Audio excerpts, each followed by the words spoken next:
Hey y'all, Scott here. I just got bread for $1.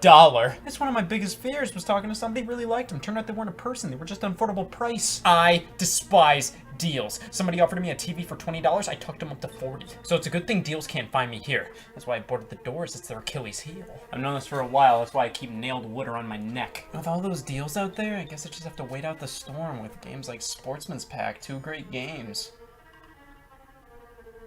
There's been a breach! Video games are a business. The sooner I realized that, the smaller my family tree got. So you rope in the suckers who are willing to spend money, and 60 of it, on brand new releases. Then rope in the more reasonable suckers when the price gets dropped over time. But let me ask you, what's better than one game?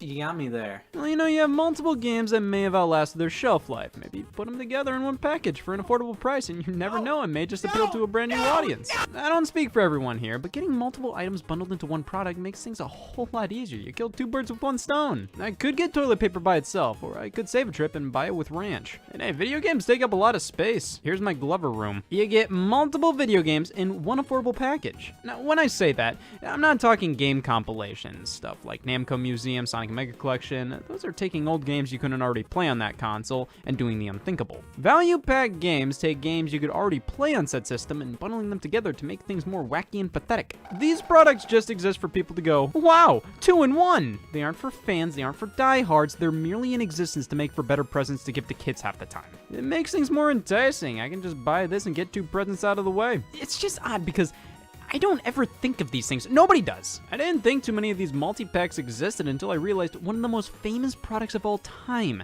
is a multi-pack. Bic? 2 in 1 Super Mario Brothers / Duck Hunt. Much like opium, you couldn't buy this at the store. This was bundled in with most Nintendo Entertainment System consoles and is easily one of the most common video games in existence. But I don't need to tell you that, you're probably already sitting on 5 of them. Obviously, this saves space in the console box while maintaining the value of 2 games included. And one of my favorite things about these multi-packs is seeing what kind of menu system they put in place to select the games. Fuck me. I have never found a mate that can do this. Mario and Duck Hunt is such a wonderful combination. They're so different yet fit so well together. When you're bored with one, the other should do the trick, and it's a good mix of traditional platforming gameplay and bloodshed. Most of the time, you'll see manufacturers put similar games together in one cartridge, but honestly, I really like what Nintendo did here. 2 completely different games, but 2 games where most people interested in one would like the other. So f*** it, add a third. 3 in 1 Super Mario Brothers / Duck Hunt / World Class Track Meet. The exact same song and dance as the last cartridge, but we finally have some value. World Class Track Meet used the Power Pad, all great world powers do. So adding a game where you have to run to a game where you e-run and a game where you get put on a list, you have a nice sampler of what the NES had to offer at the time. Again, this was only available in NES console bundles, and specifically console bundles that included the Zapper and Power Pad accessories. And while this cartridge does bring a lot of variety with it, it is a bit clunky that all games included require different controllers. So yeah, watch me, cool party trick. I can play Track Meet after Duck Hunt in record time. Does anyone have a Power Pad in their trunk? I'll be right back. So then maybe this cartridge is a bit more worthwhile. 3 in 1 Super Mario Brothers / Tetris / Nintendo World Cup. There were 3 Horsemen of the Apocalypse. This multi-pack was only released in Europe and is somewhat hard to come by, and unlike the others, this got a full retail release. The games included are all your traditional NES games that use just the standard controller, so it's a more comfortable experience. I think Mario and Tetris go together quite well, and Nintendo World Cup does satiate the jock of the family. No, I want to play soccer, thank you. I'm no pussy, I don't like shapes. The multi-game cartridges weren't just a Nintendo thing though. Sega did them on the Master System, and even before that, they existed on the Atari 2600. Here's the Double Ender cartridge, where each end gives you a different game. I'm appalled and enthralled. But these value pack games truly became a hot commodity with Super Mario Brothers and Duck Hunt, especially if they were console bundles. I'm sure many looked at that and went, wow, I cannot give a shit too. Combining pre-existing games into one product is an easy and effective way to get people to care if there was no way anybody would care otherwise. So Sega kept doing it. Sonic Classics. Remember the classic Sonic games? It's 1997, and they sure don't make them like they used to in 1994. It's like when they re-released the first Call of Duty as Call of Duty Classic. This game's 6 years old. Sonic 1, 2, and Dr. Robotnik's Mean Beam Machine all in one cartridge. This should be a staple in every multi-pack. But this cartridge pales in comparison to one Sega released earlier. 6-pack. This one is a doozy. Sonic the Hedgehog, Golden Axe, Columns, Revenge of Shinobi, Super Hang-On, Streets of Rage. Now this is a solid collection. I like these multi-packs with value and variety. When you have Sonic 1 and 2 included on the same cartridge, like, yeah, I'll accept it, but I'm probably just gonna play Sonic 2. And when you have Mean Bean Machine next to it on top of that, it is no contest. Well, did Nintendo have any value packs that could compete with something like this? Here's Super Mario All-Stars plus Super Mario World. Nintendo was trying to claim more independence than they had that year. So basically, for some Super Nintendo console bundles, they included this exclusive version of Mario All-Stars with Mario World added in, and it's all pretty seamless. You'd think they just have a game select screen that says, listen, f***er, what do you want? But no, Mario World is incorporated into Mario All-Stars. They changed the title screen up, added the box art alongside all the other Mario games. They even updated Mario World itself a bit, changing how Luigi looks to make him look more Luigi. It's a strange amount of effort put into a simple multi-cart that was only available in specific SNES console bundles that were also only available for a limited amount of time. It's a shame this wasn't given a more wide release. Whenever Nintendo decides to re-release Mario All-Stars, it's always the original version, not the one with Mario World included. Maybe because it doesn't have Mean Bean Machine. Well, I'm f***ing disgusted, which is why, thankfully, as game consoles evolved, it became harder and harder to cram multiple games onto one cartridge. So, with the invention of discs, it became more and more feasible to put multiple games into one package, one of the greatest evolutions in gaming. Have you ever noticed ever since this release, life has been shit? Now this is the definition of a multi-pack. 2 discs in 1! I'm sure manufacturers were thrilled about this. I mean, you don't even have to program any menu setup. You can just take the exact same discs you printed for the standard copies and combine them with some others, print some new box art, and bam, you just gave up. The case itself often isn't even much bigger. You can fit quite a few discs in a standard-sized case. There was no downside to this. Put Tetris with Star Wars, I don't give a f***. I saw Sega do this a lot. Here we have a Sonic Mega Collection Plus and Super Monkey Ball Deluxe combo pack for the original Xbox. It was released as a budget platinum hits title, and I gotta admit, these 7 adjectives sold me. Obviously, this was a good deal. There's no lying to yourself about that. But there's something about these types of value packs that just feel cheaper to me. I wonder why. You don't get the original artwork, you get it all cropped and smaller. The spine looks dumb. This box looks like it's constantly trying to sell me on something I already own. It's like how movies are sold these days. So many flicks are forever destined to be exclusively sold in 4 movie packs, and you get this generic template logo on the front and on the spine. It's like, where do I put this in my collection? There's 4 completely different movies on it. Alphabetically, do I put this where the first movie they happen to list here goes? Like, why does this movie have more worth than this one? Same with Mega Collection and Monkey Ball. But at least with Sonic and Monkey Ball, these are both two similarly styled series. Sega also released a combo pack of Sega GT 2002 and Jet Set Radio Future because, you know what, it roughly meets the requirements of a deal. Actually, this one was released only in certain console bundles and everything comes packed on one disc. That's pretty impressive. Xbox had some interesting dual pack console bundle sort of deals. They usually like to do this combo style on the spine. One side of the box had box art for one game. Oh god, what about the other? Oh, thank Christ. I wouldn't take a shit for anything less than Tetris Worlds. They continue this general style throughout the Xbox 360's lifespan and even into the Xbox One's a bit. Except this one, you just get a very basic front and back.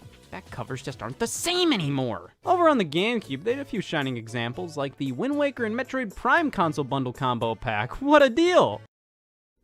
It does save shelf space. Some companies started to do these box sets. They were cardboard sleeves housing full copies of the games. Again, a few of these have skyrocketed in value. Some Sega box sets on the GameCube specifically. The Devil May Cry 5th Anniversary Collection, because let's celebrate it being 30 years off from running for office. And the Grand Theft Auto Trilogy, containing all the home console GTAs of that generation. This one I've seen wrapped for $20 at Walmarts everywhere, usually next to Nicorette. Of course, these don't take up any less space if you don't start to comprehend the power of 1mm of cardboard. These are the full-size game boxes in here. The outer sleeve is just kind of neat. A fresh bonus, use it for food. Sony did this a ton with Greatest Hits re-releases. You can get some double packs of games this way, and a handful of GameCube and Xbox releases were like this as well. But I want a deal and more space for my feet. Well, the Game Boy Advance was truly a safe haven for value pack games. See, this system was so laser focused on kids and people who would buy Drill Dozer. Just so many releases. Games were flying everywhere. This was the era of licensed kids games. Pretty much with every movie, every cartoon, a video game adaptation would follow, and making those types of games for the Game Boy Advance just made sense. It was wildly popular. People were buying damn near anything on it. Game development on the platform was cheap as dirt. Of course the market was flooded. And when a game's popularity started to dwindle, publishers took it as an opportunity to repackage it alongside another or two on one Game Boy Advance cartridge for the ultimate Easter gift.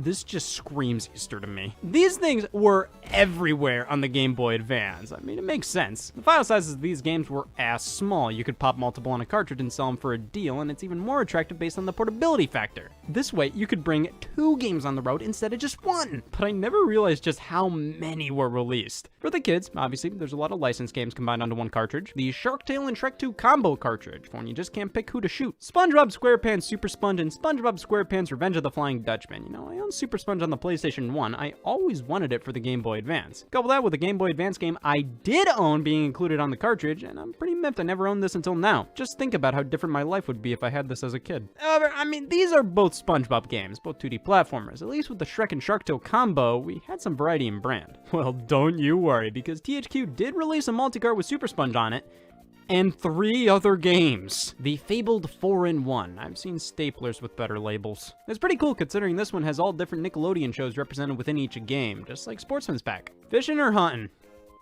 I don't care, just give me a fucking gun. Cartoon Network had this double pack here.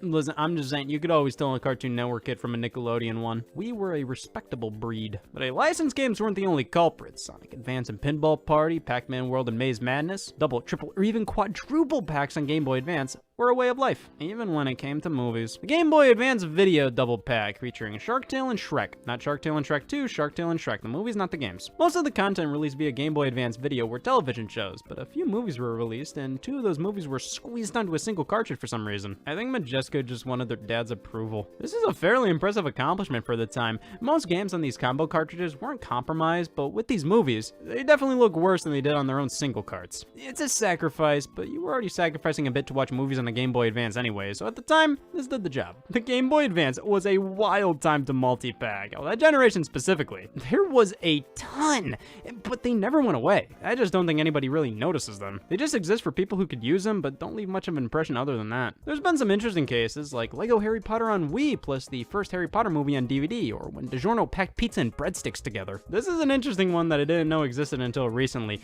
A few Wii systems came bundled in with both Wii Sports and Wii Sports Resort, but I never knew they came on the same disc, and had a unique startup and menu select screen. I want to wear this disc as a ring. I love it. The BioShock and Elder Scrolls 4 Oblivion double pack. Because f it, that's why. NES Remix pack on Wii U, taking 2 digital-only Wii U titles and not only releasing them physically, but packing them on the same disc.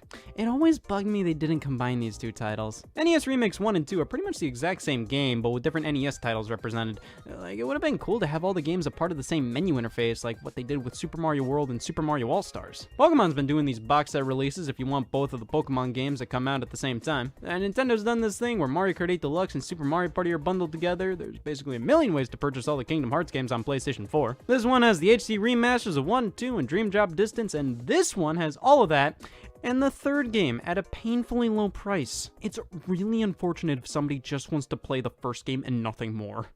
F you, you're getting all of them. It's like how junk food's cheaper than fruit. Throughout all of this, though, it's clear to me Sega is the most consistent at releasing multi-packs. They've done it ever since the Sega Master System, and they did it with the Nintendo Switch. The Sonic Mania plus Team Sonic Racing double pack, and the Banana Blitz HD plus Sonic Forces double pack. Which one's the better value? The Nintendo Switch has had a few multi-pack game card releases where when you pop the game card in, both games just appear on the menu, which is pretty slick. So even when these Sega releases are just on one card, they don't have a unique menu setup or whatever. The system just acts like you put in 2 game cards at once. But nothing Sega does will ever live up to their Sonic PC Collection release. If you include all the games included in Sonic Mega Collection Plus and the unlockable bonus games in Sonic Adventure DX, there are nearly 30 games in this set. At that point, did they really have to include Sonic Riders? Oh man, we can't just not include one more game. The people won't fall for that. They aren't stupid.